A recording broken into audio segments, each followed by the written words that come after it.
የማቴዎስ ወንጌል ምዕራፍ 27 ሲነጋም የካህናት አለቆችና የሕዝቡ ሽማግሎች ሁሉ ሊገሉት በኢየሱስ ላይ ተማከሩ። አስረውም ወሰዱት፣ ለገዢው ለጴንጤናዊው ጲላጦስም አሳልፈው ሰጡት። በዚያን ጊዜ አሳልፎ የሰጠው ይሁዳ እንደተፈረደበት አይቶ ተጸጸተ። 30 ብር ለካህናት አለቆችና ለሽማግሎች መልሶ ንጹሕ ደም አሳልፌ በመስጠቴ በድያለሁ አለ። እነርሱ ግን እኛስ ምን አግዶን? አንተው ተጠንቀቅ አሉ። ብሩንም በቤተ መቅደስ ጥሎ ሄደና ታንቆ ሞተ። የካህናት አለቆችም ብሩን አንስተው የደም ዋጋ ነውና ወደ መባልን ጨምረው አልተፈቀደም አሉ። ተማክረውም የሸክላ ሰሪውን መሬት ለእንግዶች መቃብር ገዙበት። ስለዚህ ያ መሬት እስከ ዛሬ ድረስ የደም መሬት ተባለ።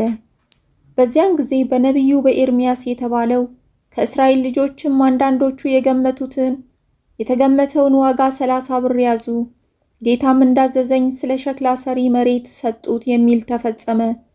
ኢየሱስም በገዢው ፊት ቆመ። ገዢውም የአይሁድ ንጉሥ አንተ ነህን ብሎ ጠየቀው። ኢየሱስም አንተ አልህ አለው። የካህናት አለቆችም ሽማግሎችም ሲከሱት ምንም አልመለሰም። በዚያን ጊዜ ጲላጦስ ስንት ያህል እንዲመሰክሩብህ አትሰማምን አለው። ገዢውም እጅግ እስኪደነቅ ድረስ አንዲት ቃልስ እንኳ አልመለሰለትም። በዚያም በዓል ሕዝቡ የወደዱትን አንድ እስረኛ ሊፈታላቸው ለገዢው ልማድ ነበረው። በዚያን ጊዜም በርባን የሚባል በጣም የታወቀ እስረኛ ነበራቸው። እንግዲህ እነርሱ ተሰብስበው ሳሉ ጲላጦስ በርባንን ወይስ ክርስቶስ የተባለውን ኢየሱስን ማንኛውን ልፈታላችሁ ትወዳላችሁ አላቸው።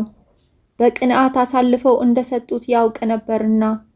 እርሱም በፍርድ ወንበር ተቀምጦ ሳለ ሚስቱ ስለ እርሱ ዛሬ በሕልም እጅግ መከራ ተቀብያለሁና በዚያ ጻድቅ ሰው ምንም አታድርግ ብላ ላከችበት።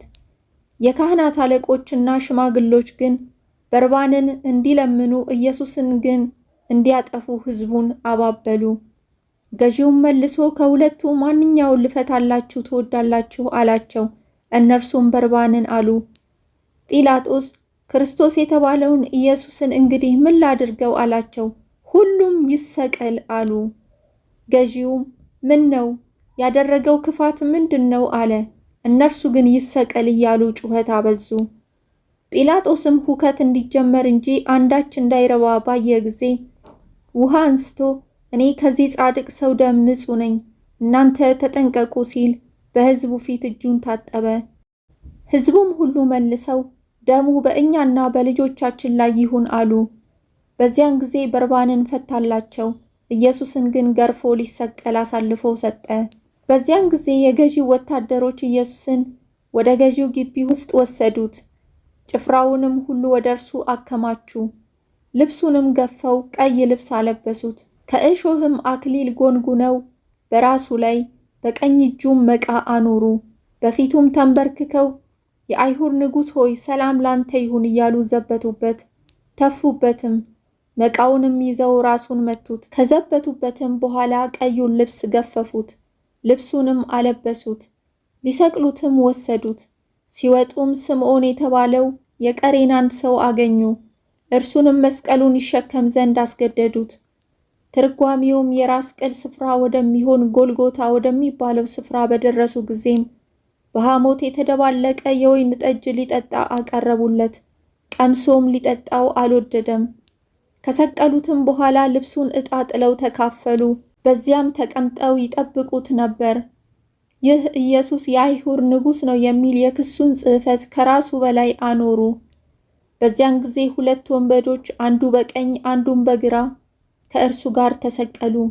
የሚያልፉትም ራሳቸውን እየነቀነቁ ይሰድቡት ነበርና ቤተ መቅደስን የምታፈርስ በ3 ቀንም የምትሰራው ራስህን አድን፣ የእግዚአብሔር ልጅስ ከሆንክ ከመስቀል ውረድ አሉት።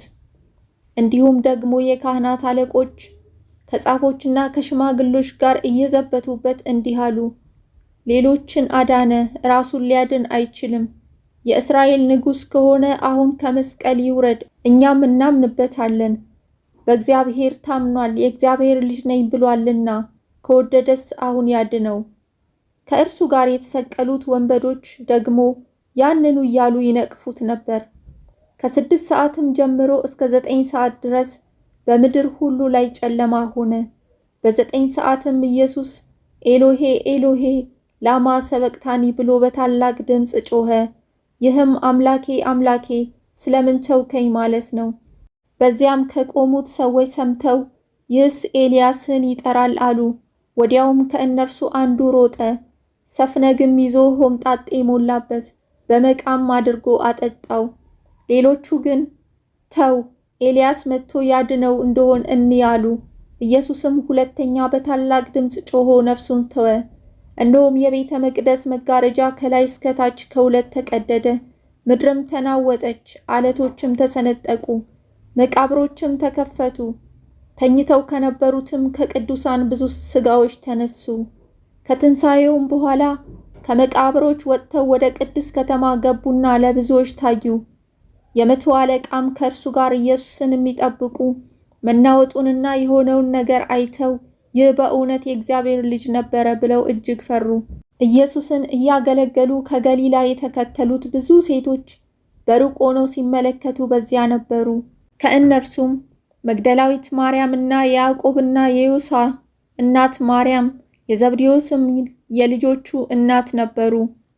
በመሸ ጊዜም ዮሴፍ የተባለው ባለጠጋ ሰው ከአርማትያስ መጣ። እርሱም ደግሞ የኢየሱስ ደቀ መዝሙር ነበር።